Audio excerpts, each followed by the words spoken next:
the Focke-Wulf FW-190, German fighter.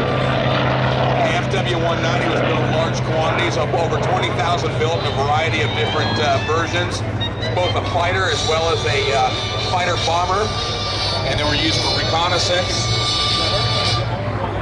Very strong adversary. Tank attack even, ground attack. Another look at the Tuskegee P-51 Mustang. And again, that's here from the Palm Springs Air Museum. Another look at the C-47 Skytrain.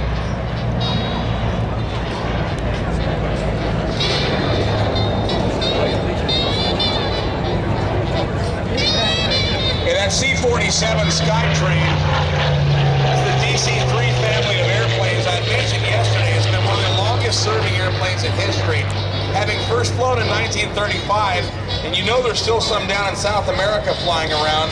Been flying for 80 years. It's the BF-108 and the Pilatus P2 with Swiss markings.